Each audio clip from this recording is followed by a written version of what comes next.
Testing. Okay, today we're going to look at vector products, but before we do that, I want to go ahead and do a problem that I have shown on the right hand side of my page to do with tension. Okay, now this goes into somewhat different areas to what we're mainly doing in this lesson, but I want to make sure I cover this properly. Alright, so I'll just read the problem that I've got on the left hand side of my screen, but it's also on the same on the right hand side of my screen, and then I have a little sketch. Okay, a ball of mass 10 kilograms is attached to two chains from a point on the ball. Each chain is attached to the ceiling. So something like what we have here. So in red I've got the ball, and in brown I have the two chains. The ceiling and the two chains form the shape of a triangle. The angle the chain makes on the left with the horizontal ceiling, so the horizontal ceiling shown in black in my diagram, so that angle on the left is 45 degrees. The angle the chain on the right makes with the horizontal ceiling is 30 degrees. So assuming that the force on the ball due to gravity is equal to the vector 0, minus 100, and the ball is in equilibrium, meaning that the sum of the three forces is the zero vector, determine the forces T1 and T2 of tension in each of the chains. Okay, I'm going to assume here, I haven't written it, but I'm going to assume that T1 is on the left and T2 is on the right. So those chains are holding up the ball, keeping this whole thing still, in other words, in equilibrium. So I'm also assuming here that the force due to gravity is 10 meters per second squared, but it's actually slightly less than that. So Newton's law says that the force is equal to mass times acceleration, but this is the acceleration due to gravity. I'm assuming it's 10 meters per second squared downwards, so that would give me a force downwards of 100 newtons. Okay, but here I've given the vector of force. It's 0 left to right, so nothing left to right. It's all down, so 0 minus 100. And our task here is to determine the two forces T1 and T2. But to do that, we'll need to determine the magnitude of those two forces. So let's do some working. Alright, so I'll do that on the right here. So first, what I need to do is resolve each of the vectors T1 and T2. So T1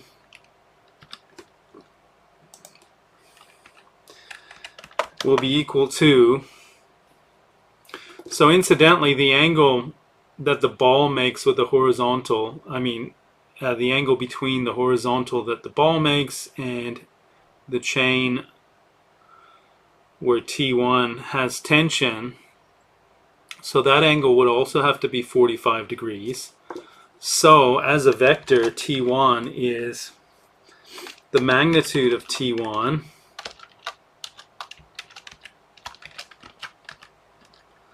multiplied by the cosine of 45 degrees. But since it's acting to the left, it's minus that. Okay, now there's a vertical component to this tension, so that would be the magnitude of T1 multiplied by sine of 45 degrees. Alright, so this is the vector T1. So it acts to the left and up.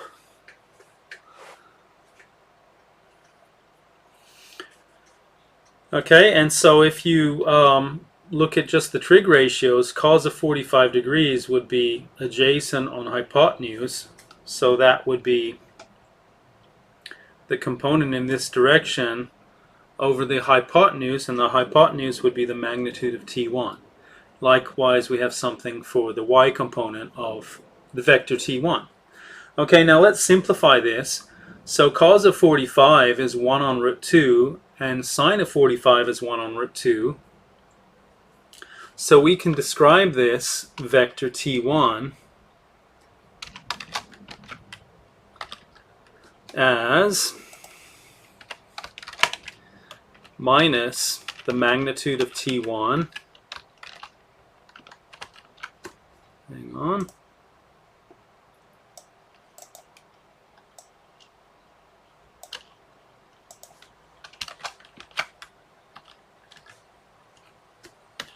So minus the magnitude of t1 multiplied by 1 on root 2.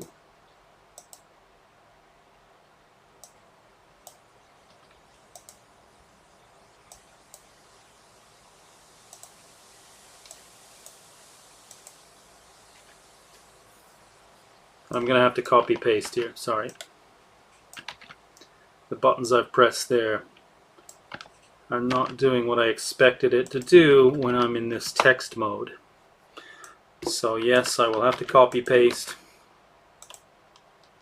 Okay, so this is what we have for the tension vector t1. And I'll just space this out a little bit more. But it's probably looks better if we take the 1 on root 2 over to the left-hand side of the magnitude of t1. Alright, now let's do the same thing for t2. So the angle down here is 30 degrees to the horizontal that this chain makes to the horizontal on this side as well. So we can say that t2 is equal to the vector minus the magnitude of t2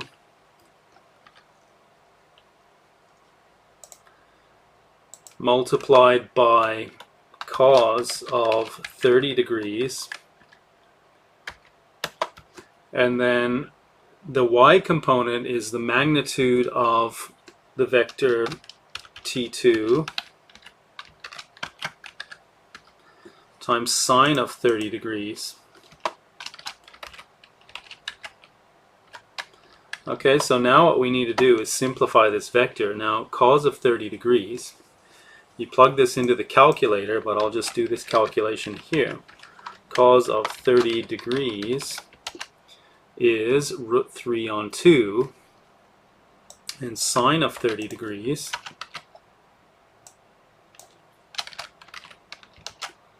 is 1 on 2. Alright, so we can simplify this one. So this cos of 30 we said is root 3 on 2. And then sine of 30 is 1/2.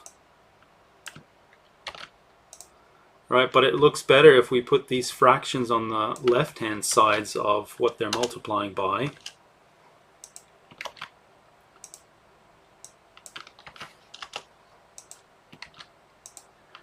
So we have this. Alright, now this says that the ball is in equilibrium, but first what we need to do is rewrite the force vector due to gravity, which is F subscript G. And remember that was, in this case, 0, minus 100. Okay, so the next equation that we're going to write down says that the ball is in equilibrium. So the sum of the three vectors, t1 plus t2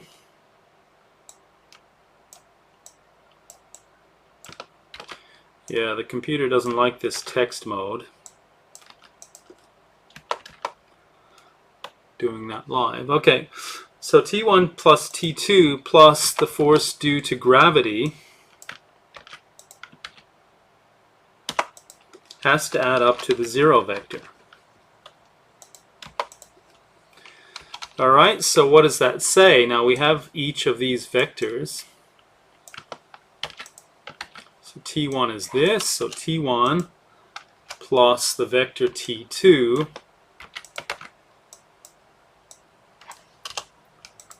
and then plus the vector f subscript g add up to the 0 vector.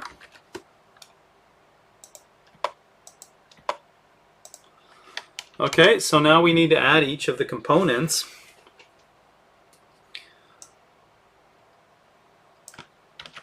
So on the left, the x component is minus 1 on root 2 magnitude of t1, and then we have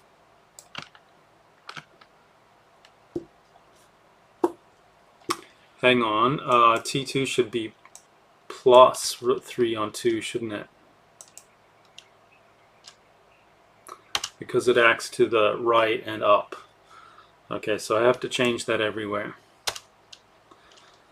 Alright, so then plus that.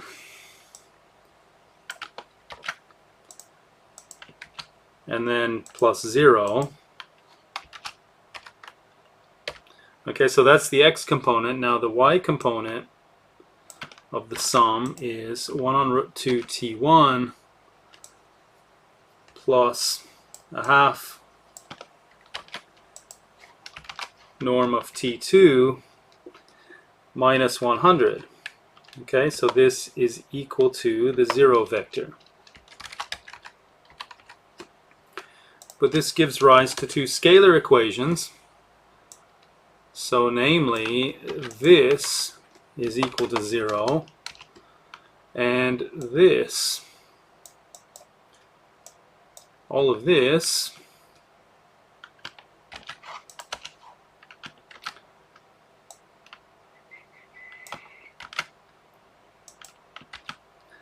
add up to 0 as well. Okay, so we have two simultaneous equations in the magnitude of t1 and the magnitude of t2. So now we can do some rearranging. Let's bring the 100 over the right-hand side of our equation. So we're adding 100 to both sides, but I can just change that. Okay, and now the top will keep just the same. So next, I can observe that if I just add the two equations, then the magnitude of t1 will vanish on the left-hand side, and we'll have an equation that only has one letter in it, t2. Now alternatively, you can solve for the magnitude of t1 in the first equation and substitute that result into the second equation. Okay, so I'm just going to add the two equations. Now the t1s we can see will vanish because we have 1 on root 2 magnitude of t1 minus 1 on root 2 magnitude of t1, which gives 0. So what we have then is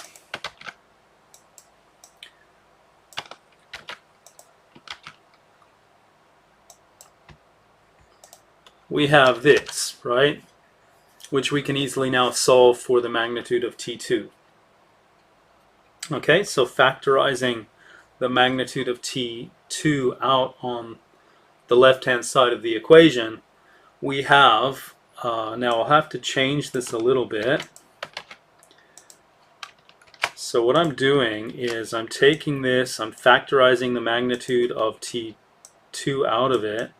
So we have 1/2 plus root 3 on 2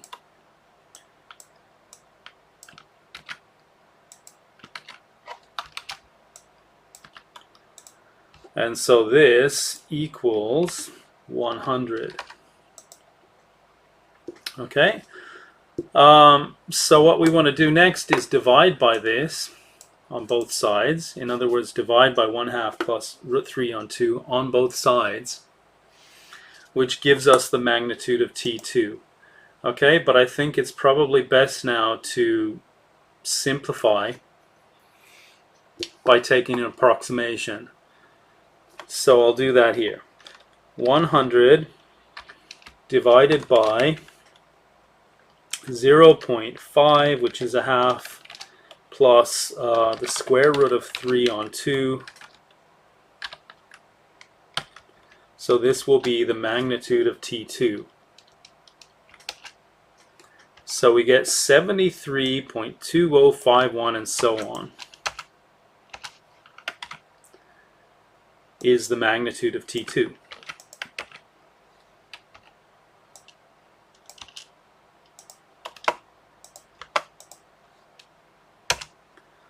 Okay, so now we can take that and sub this back into one of the equations to find the magnitude of T1. So now the top equation says that I can take this over to the right-hand side, and then we would have the magnitude of T2 is equal to 1 on root 2 times the magnitude of T1.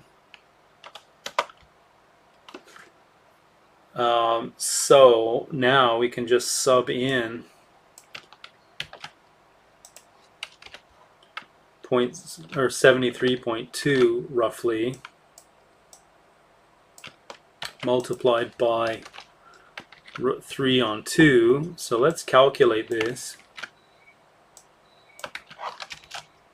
So we get 63.39 or so.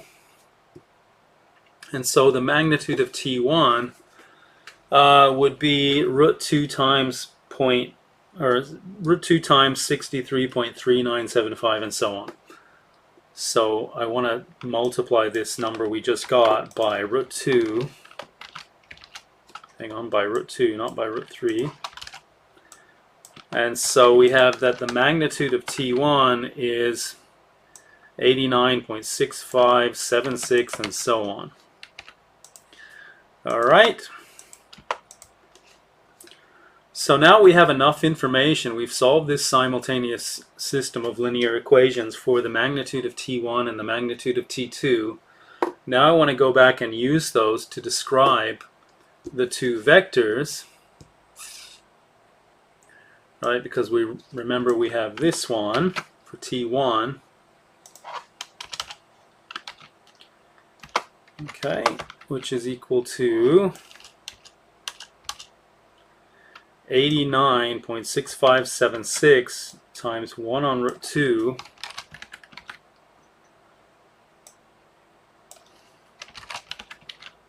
here and here, and then I can calculate this. So let's just calculate it.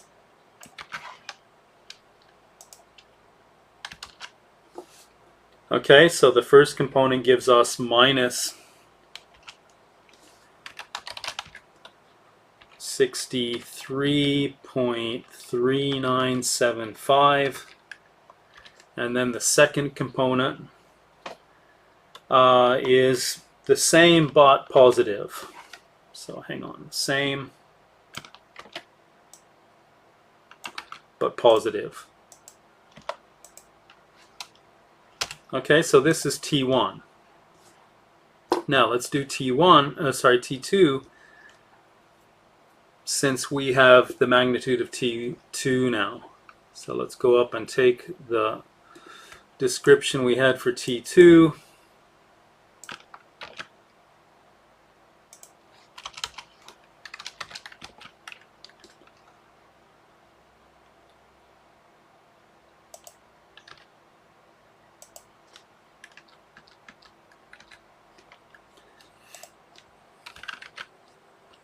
And we'll substitute in 73.2051 for the magnitude of T2. Hang on.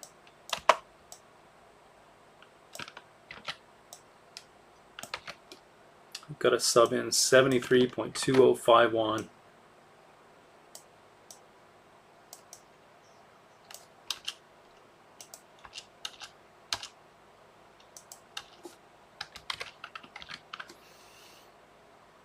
And the same thing for this one.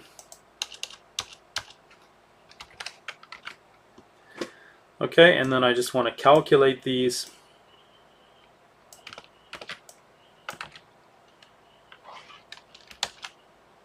So for that we get 63.3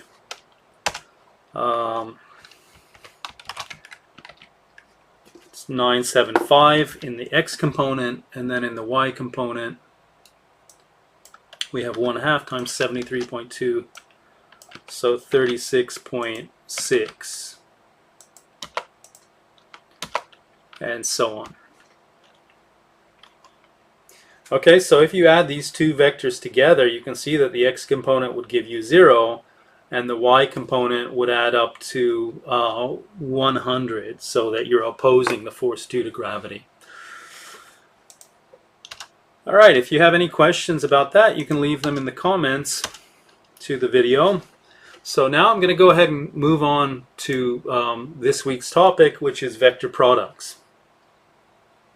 So we have the scalar product, we have the dot product, and we have the cross product. All right, so in two-dimensional space, the unit vector I hat is 1, 0. The unit vector j hat is 0, 1.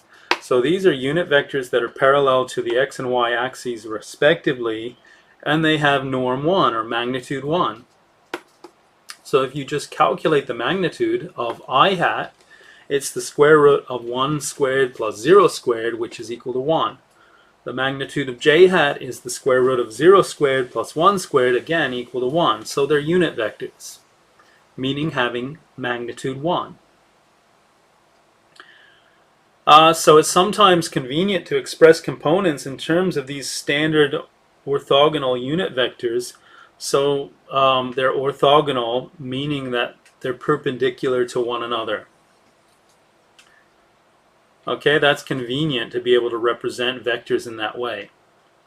Now in three-dimensional space, we could represent them in rows or in columns. Sometimes it's more convenient to represent our vectors in columns.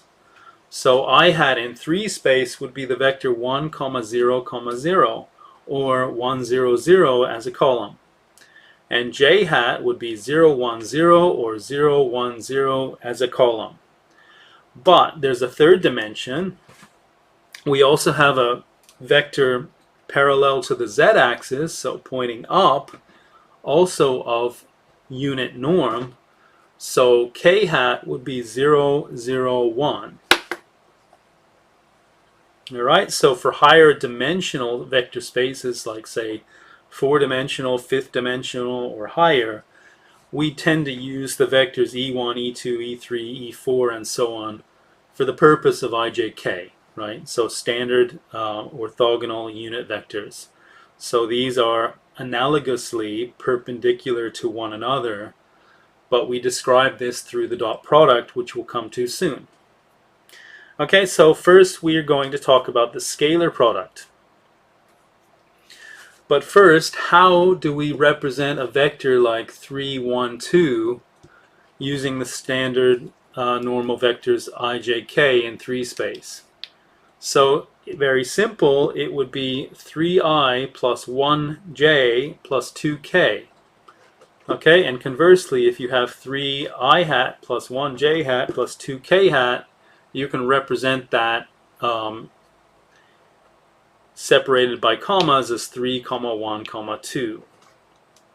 Now the norm of a vector in 3 space is the square root of the sum of the components squared. So 3 squared plus 1 squared plus 2 squared for this example. And so for that we have the square root of 9 plus 1 plus 4, so root 14. Which is, incidentally, is the square root of 2 times the square root of 7. Okay, let's move on to the scalar product. So the scalar product, or scalar multiple, takes a vector k, a number, or a scalar, and multiplies that by the vector v to form the vector kv.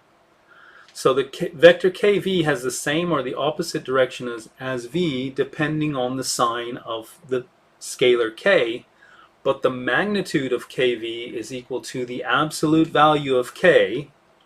You see I've only got one line around that, one vertical line on each side, times the norm of v. So absolute value k is written like this. And remember, that's the distance that the number k is from the origin. And the norm of v is the length of the arrow of the vector v, the magnitude of v. Okay, let's take an example. If v is equal to a comma b comma c, and k is a scalar, then kv is equal to k times a comma b comma c, and then we can take the k inside and multiply by each of the components. So that's ka, kb, and kc. Okay, example 4.2. Let v equal 3, 1, 2. Calculate the scalar multiple 3v and the norm of 3v. So we have 3v equal to 3 outside of 3, 1, 2. So the scalar multiple means we need to take the 3 inside and multiply by each of the components. So we have 3 times 3, followed by 3 times 1, followed by 3 by 2. So 936. So the norm of this is the square root of the sum of the squares of each of those components. So we have the square root of 9 squared plus 3 squared plus 6 squared, and we get 81 plus 9 plus 36 that we need to take the square root of. So that's the square root of 126, but we can simplify the representation of that somewhat by observing that 126 is 9 times 14, and 9 is 3 squared, so we can pull that out the front of the square root, and when we do so, we take its square root and represent this as 3 root 14. Okay, now observe what we had up here before, that the norm or magnitude of kv is equal to the absolute value of k times the norm of v. So we can do this as well just by taking the absolute value of 3 and multiplying that by the norm of v. But here the norm of v is the square root of 3 squared plus 1 squared plus 2 squared, which is root 14. So it works out here as well. Okay, let's move on to the dot product. So the dot product takes two vectors and produces a scalar or a number. So you can think of it as operating on two vectors and forming a number. So if the real numbers is the field of scalars, and it usually is when we're talking about vectors, at least it will be in this course, the dot product gives a real number. Alright, so to take the dot product, we just take their components, multiply the components together, and add the result. So it's very simple. So if we had the vector u being a, b, c, and the vector v being d, e, f, then the dot product, or sometimes called, hang on, I'll not say that. Okay, so the dot product is AD plus BE plus CF. Alright, so more generally, if we have two vectors in an n-dimensional space, then the dot product would be u1 times v1 plus u2 times v2 plus u3 times v3 plus u4 plus v4, and so on up to un times vn. So just like what we have here in equation 4, but there's a really concise way to represent that with this uppercase Greek letter called sigma. So uppercase sigma, basically I have u1 v1 plus u2 v2 and so on. So in this notation I sub in t1 or t equals 1 into the expression. I sub in t equals 2 into the expression, and this sigma means add them all up. So the bottom tells me where to start, the top tells me where to finish, and so this symbol here represents the same thing as what we have above in equation 4. It's just a concise way to represent that sum when you have, say, a lot of things to add up. So that's called summation notation, and it means to add together the terms as t starts with 1 and ends with n. But it could be over a different letter, right? So we call this letter t a dummy variable because you see that the final result, the added up result, does not have the letter t in it. So it could actually be anything like I or n or j or k or a. It doesn't matter what letter is representing the start and the finish, because when you put those numbers in, you don't have that letter in it anymore. Alright, example 4.3. Let v equal 3, 1, 2 and w equals 6, minus 1, 5. These are three-dimensional vectors, so that says belonging to 3 space. So let's take the dot product of those two. So v dot w is 3 times 6 plus 1 times minus 1 plus 2 times 5. Okay, so we multiply those and add the result. We have 18 minus 1 plus 10. So that's 17 plus 10 is 27. The sign of the dot product indicates whether the angle between the two vectors is less than 90 degrees or greater than 90 degrees. If u dot v is positive, then the angle between u and v is less than 90.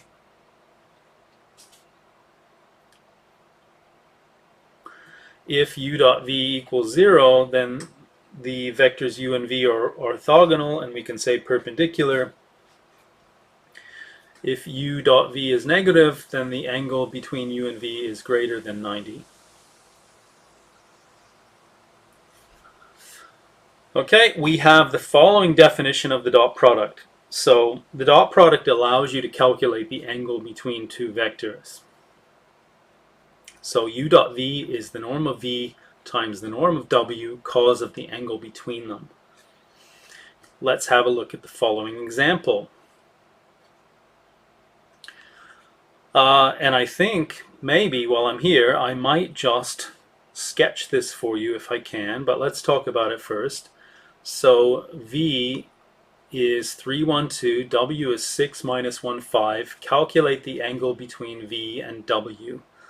Okay, so what I'm going to do here while I do it, so the calculations are here, while I'm just typing up a way to display this for you, you can have a look at the calculations. The norm of v is root 14, the norm of w is root 62, and so we're just going to put that into the formula. But what I'm going to do here is draw some arrows. Alright, so arrow from the origin 0, 0, 0 to the point 3, 1, 2. Okay, and then I want to display this in 3D.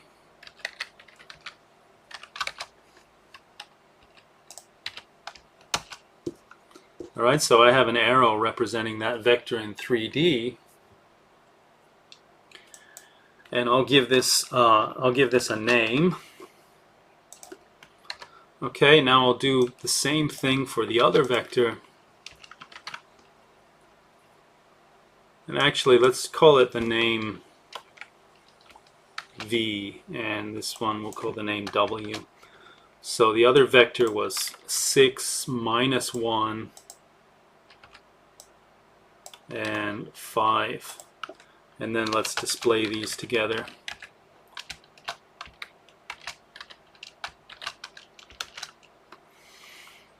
Okay, so here I have two vectors in 3D. Now I'll move this diagram around so you can see that there's an angle between them, right? But the plane that these two vectors are sharing, right? You see there's a plane that they share. That plane that they share is not parallel to the XY plane or the YZ plane or any of the planes that are parallel to the axes, right? So we're seeking the angle between these two vectors. We can see that that angle should be less than 90 degrees. Okay, so we want to first take the dot product of these two. So that would be 3 times 6 plus 1 times minus 1 plus 2 times 5. And we get 27 for that dot product, just as we have displayed here on the PDF on the left. Okay, now using the identity that we had up here in equation 5, the dot product, so 27 equals the product of the norms, so we have root 14, and then we have the square root of 62 for the other norm, and so that's equal to the cosine of the angle theta between them. So that's this angle here between these two vectors.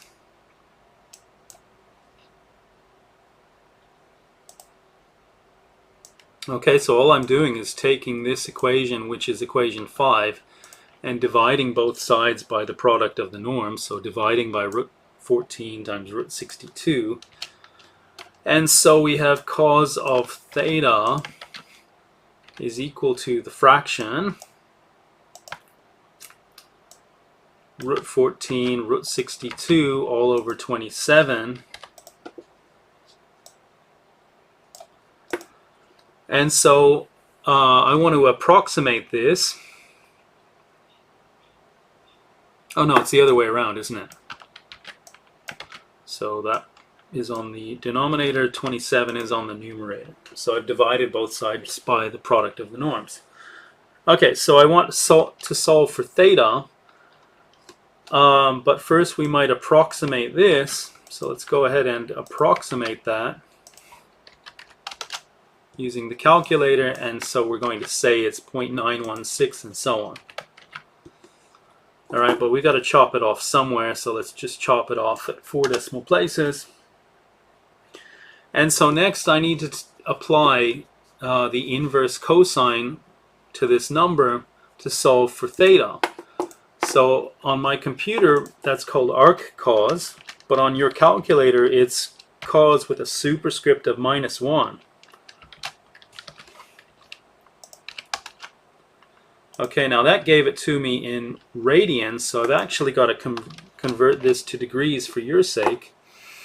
And so that conversion is, I've got to make the pi units cancel and end up with degrees on my numerator. So I need to multiply by 180 divided by pi, or 360 divided by 2 pi.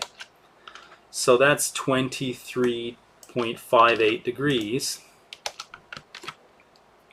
And again, I'll chop it off. So if I'm going to 4 decimal places, then I would round this to 0.5890.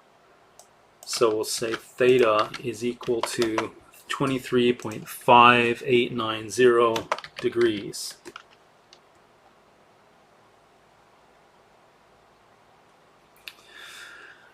Okay, so that's the angle that we see between these. All right, which we see is less than 90 degrees there. All right, let's have a look at example 4.5. Consider the vector v equal to 2, 1, 1, but we can write that as 2i hat plus j hat plus k hat. This question says find a vector perpendicular to b. So let's assume that the vector we're looking for is bold A, which is A subscript I plus, or comma, A subscript J, comma, A subscript K, and let's assume that that's perpendicular or orthogonal to the vector V. Okay, so we must have A dot B equal to 0 if they're perpendicular. So 2, 1, 1 dot A has to be add up to 0, but if we take that dot product, we've got 2a subscript I plus a subscript j plus a subscript k equals 0.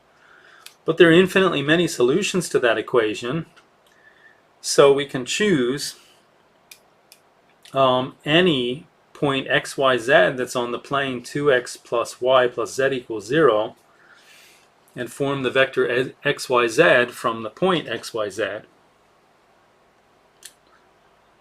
So if we do that, then we get a vector that's perpendicular to the vector b. So we just choose any that satisfies this relationship. So 1 minus 1 minus 1 would work, 0, 1 minus 1 would work, or 1, 1 minus 3 would work. So if we chose 1, 1 minus 3, we can just say that that vector is perpendicular to b. Okay, the dot product is commutative, meaning that v dot w is the same as w dot v. Whereas the cross product that we're going to discuss soon is not generally commutative, meaning that v cross w is not the same thing in general as w cross v. Okay, another important identity that we're going to use later is that a dot a is the norm of a squared. All right, so let's just take, for example, a subscript. So if a is equal to the vector a subscript I, a subscript j, and a subscript k, just like we had above, and we take the norm, we've assumed here that it's three-dimensional, but assume that it has any number of dimensions, like 3, 4, 5, etc., or even 2. So the norm of a,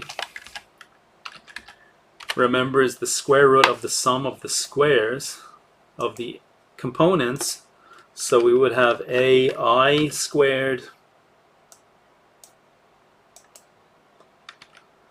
then plus aj squared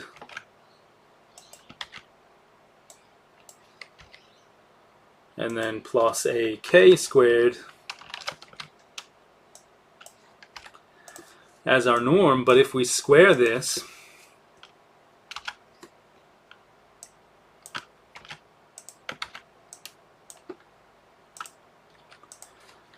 then we have the square root times the square root, which just gives us the inside of the square root. Alright, so that's what we have for the square of the norm.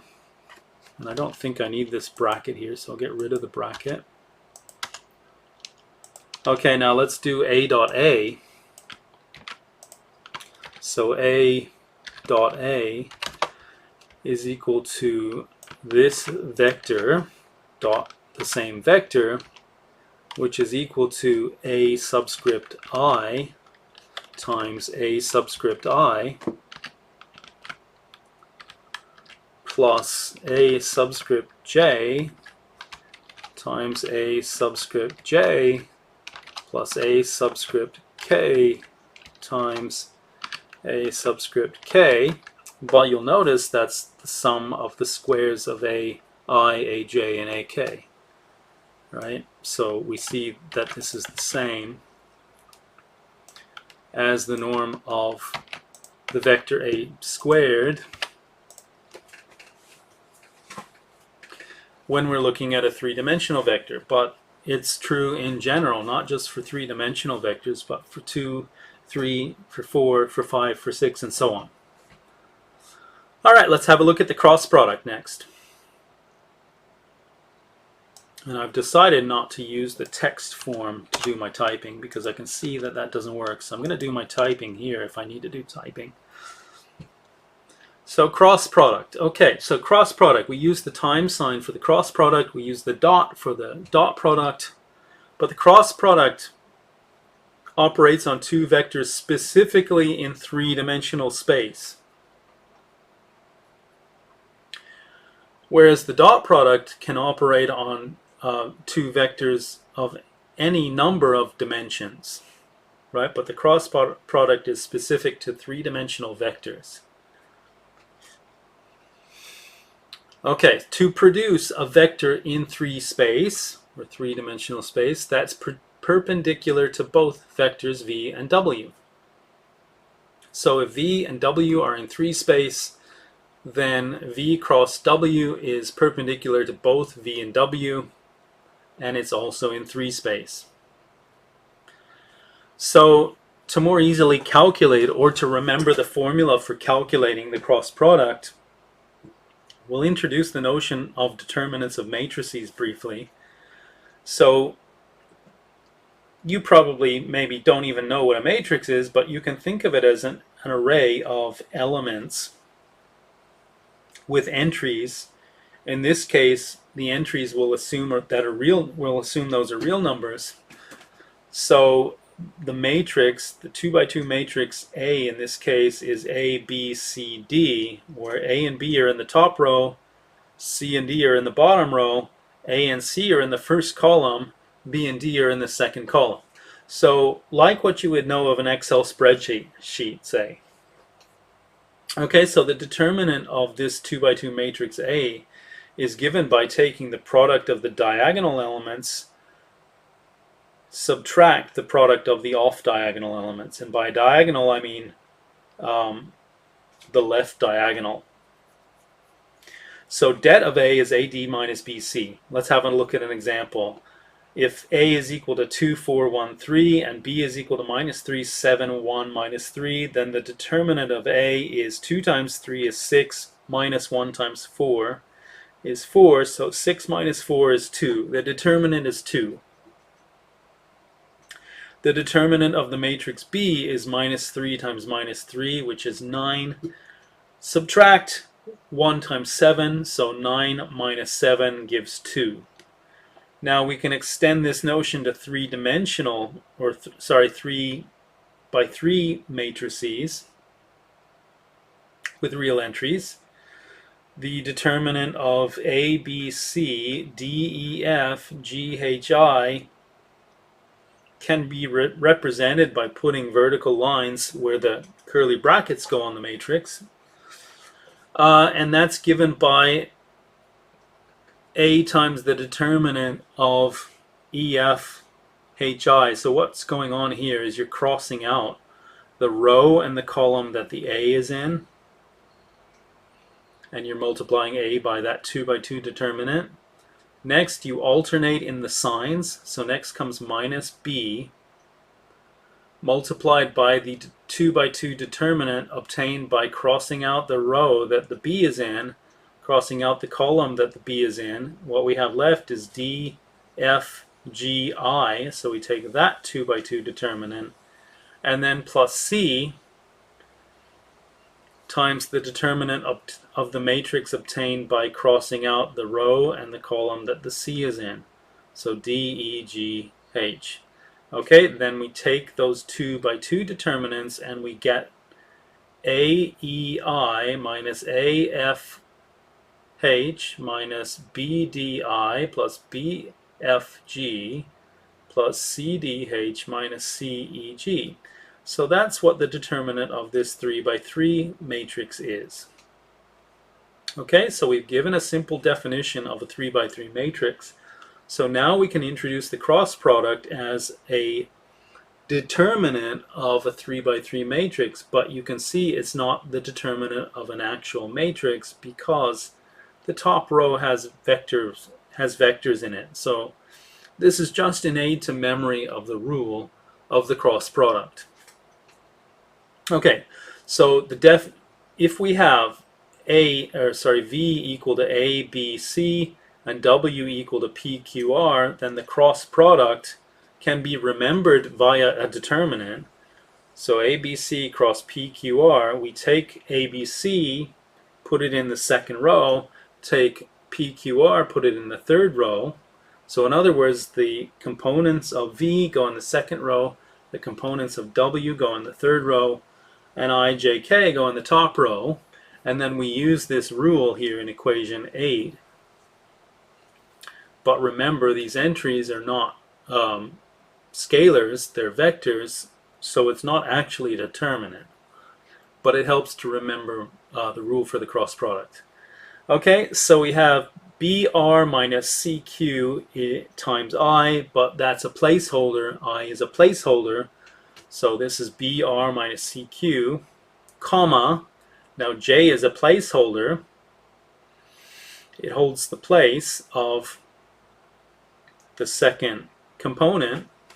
Okay, so we have minus in brackets AR minus CP, and then K is a placeholder, so we have AQ minus BP in the third component. Okay, now in the last line here we just expand the minus over the brackets, and we have CP minus AR for the second component of the cross product of V cross W.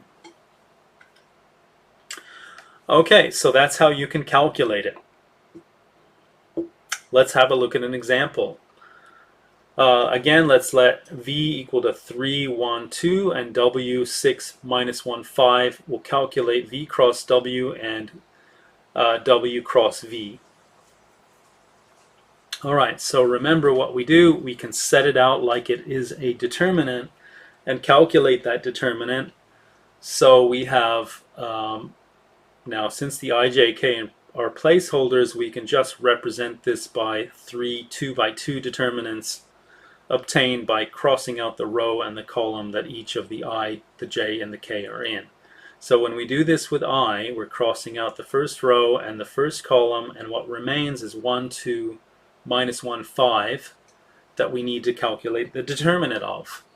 Okay, next we have minus J hat times the matrix obtained by crossing out the row and the column that the J hat is in. So that's 3, 2, 6, 5. Okay, so this is what we get there. Then K hat times the 2x2 matrix obtained by crossing out the row and the column that the K hat is in. So the determinant of 3, 1, 6, minus 1. Okay, again the signs alternate, so plus, minus, plus in front of each of those placeholders. Then we calculate those 2x2 determinants and get 5 minus minus 2, which is 5 plus 2 is 7. Then we have minus in brackets, 3 times 5 is 15, take 6 times 2 is 12. So minus in brackets, 15 minus 2, so minus 3 in the second component. And then minus 3 minus 6, but that's 3 times minus 1, minus 6 times 1. And so minus 3 minus 6 is minus 9. Okay, now we can do this the other way around. So we're just swapping the second and third rows when we do this the other way around. But this time we're going to get something different. So now we get minus 7, 3, 9. And so you see that W cross V is the same as minus V cross W. So they're not the same thing. They're the negatives of one another when you swap the order around. So remember we said that dot products are commutative, but cross products are not commutative. Dot products you can swap the order around with, but cross products you cannot swap the order. You actually get the negative of the other one when you do that. Okay, now what is this question?